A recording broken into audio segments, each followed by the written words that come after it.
साथ TVS motor की बिक्री के आंकड़े भी आ चुके हैं। जुलाई के लिए टू व्हीलर सेल्स करीब 9% बढ़कर आई हैं और एक्सपोर्ट्स में भी 9% तक का इजाफा देखने को मिला है। तो टीवीएस मोटर और एनएमडीसी दोनों ही आपकी स्क्रीन पर आपने देख लिए हैं। चलिए अब डीलिंग रूम का फटाफट से जायजा ले लिया जाए। यतिन हमारे साथ जुड़ गए हैं। यतिन बताइए किस पर ध्यान है आज डीलर्स का? तो दो स्टॉक्स जो आज डीलिंग रूम्स के रेडार पे हैं, सबसे पहले एसबीआई और देखिए वीकेंड को रिजल्ट्स आएंगे। रिजल्ट्स के पहले यहाँ शॉर्ट पोजीशंस बनती हुई दिखाई पड़ रही हैं। इनफैक्ट लास्ट 1 घंटे से स्टॉक जो है प्रेशर में है और डीलर्स की अगर आप माने तो यहाँ वो एसटीबीटी की सलाह दे रहे हैं। उनको लगता है 850 860 के लेवल्स अगस्त फ्यूचर्स में आपको आते हुए दिखाई पड़ सकते हैं। यानी करंट मार्केट प्राइस से 10 से 15 रुपए का डाउन टिक वो एक्सपेक्ट कर रहे हैं, काउंटर में आ सकता है। इसके अलावा अदानी एंटरप्राइजेस डीलर्स यहाँ बीटीएसटी की सलाह दे रहे हैं। ऑब्वियसली रिजल्ट्स आए और एफएमसीजी कारोबार का एक डीमर्जर भी इन्होंने अनाउंस किया है। नॉन कैश है तो शेयर होल्डर्स को जो है शेयर्स मिलेंगे। लेकिन जहाँ तक कि डीलर्स का सवाल है, उनको लगता है कि यहाँ आपको 3310 तक के टारगेट्स मिल सकते हैं और यहाँ भी अपने क्लाइंट्स को बीटीएसटी की सलाह दे रहे हैं।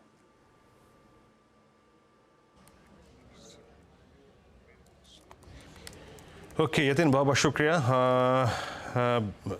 इन सभी स्टॉक्स पर आई थिंक जो डीलर्स चेस कर रहे हैं उस पर टिप्पणी करने के लिए आपकी स्क्रीन पे स्टेट बैंक ऑफ इंडिया में कूलिंग ऑफ हुई है, शॉर्टिंग काफ़ी। अदानी एंटरप्राइजेस में करीब 50 रुपये का मूव लॉन्ग साइड पे। अब एक काम करते हैं, यहाँ पे इंडेक्स के अप्रोच पे बाद में आएंगे, बट इट्स 25022। निफ्टी न कोलैप्स हुआ न, अगर आप देखें तो उस ट्रैजेक्टरी से बाहर गया। हमने इस कार्यक्रम की शुरुआत की थी 2 बजे ठीक जब कमेंट्री में कर रहा था, 25,005 का स्तर था, कोलैप्स हुआ टुवर्ड्स आई थिंक 24960, फिर स्टेबल हो गया। क्या कह रहा था मैं आपको, कल के प्रोस्पेक्टिव से अगर निफ्टी रखना है तो रखिए, बट डे ट्रेड की गुंजाइश इस क्लोजिंग में नहीं है। अब आइए ट्रेड्स पे, माना साहब क्या पिक करेंगे? देखिए टाटा कंज्यूमर में खरीदारी करने की राय रहेगी। यहाँ पर माफ करिए, गोदरेज सीपी मैंने ये ऑलरेडी दिया हुआ है, तो गोदरेज सीपी में खरीदारी करेंगे। यहाँ पर स्टॉक ने 20 डे मूविंग एवरेज पे सपोर्ट लेके रिकवरी दिखाई है, तो यहाँ पर आप खरीदारी कर सकते हैं।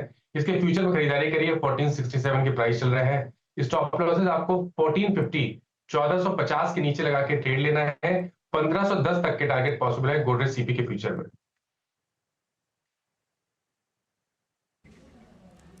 Okay, Godrej CP. आज मानस का पूरा दिन एफएमसीजी में गुजर गया। गोदरेज सीपी डाबर मैरिको, इन्हीं सब चीज़ों में है ना मानस? ठीक है, आई मीन स्क्रीन पे विजिबल भी था ये। प्रकाश सर, आपका कैरी करेंगे? मुझे पसंद है श्रीराम फाइनेंस, ट्रेड करा है 2994 पर और बहुत ही टाइट स्टॉप लगेगा करीब 2965 का, target 3050। Shriram finance. Okay, Shriram finance जो हम पहले भी डिस्कस कर रहे थे, क्लियरली एक तेजी वाला ट्रेड। शिल्पा जी, आपका ट्रेड? जी मेरा अभी के लिए रहेगा बीटीएसटी क्रॉम्पटन में। क्रॉम्पटन 450 पे एक सपोर्ट है, इधर ही है, तो मुझे लगता है रिस्क रिवॉर्ड बहुत फेवरेबल है। यहाँ पे 442 के स्टॉप लॉस से आप यहाँ पे लॉन्ग जा सकते हैं फॉर टारगेट्स ऑफ 465 से 470। ओके, तो क्रॉम्पटन में एक अच्छी अपॉर्चुनिटी बनी है। अमित, आपका ट्रेड क्या रहेगा?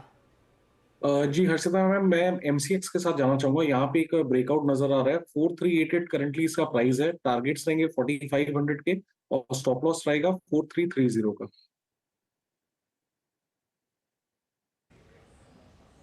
ओके, रुचित आपका ट्रेड? जी मैं एचयूएल में खरीदारी की सलाह दूंगा। लास्ट 3-4 ट्रेडिंग सेशन से कंसोलिडेशन है, बट अगर आप आवरली टाइम फ्रेम चार्ट पे देखेंगे तो कंसोलिडेशन में इसका 89 ईएम में स्ट्रॉन्ग सपोर्ट बन रहा है। तो बुलिश फ्लैग जैसा पैटर्न है, तो करंट लेवल्स पे यहाँ पे अच्छे रिस्क रिवॉर्ड रेशियो है। 2670 के स्टॉप लॉस के साथ खरीदारी करके जाए 2800 से 2820 के टारगेट्स रेंज के लिए। ओके,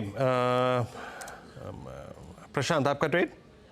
जी वीरू जी, मुझे एनटीपीसी काफी अच्छा लग रहा है। डे हाई पे ऑलमोस्ट क्लोज हो रहा है, तो 424 के आसपास यहाँ स्टॉप लॉस रखेंगे 415 415 और जो टारगेट होगा वो होगा 445 445।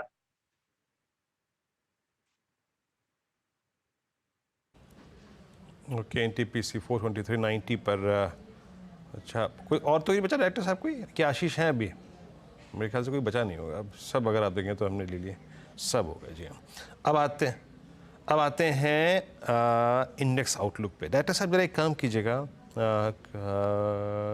निफ्टी बैंक की कॉल ऑप्शन पुट ऑप्शन वही रखिएगा स्क्रीन पे जो हमने कुछ देर पहले रीड की थी।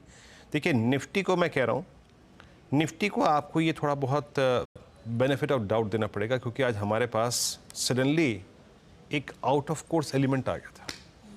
यूएस से फेड की कमेंट्री, यूएस का सेटअप, यूएस का क्लोज शानदार था और वो एक मैक्रो डेवलपमेंट था।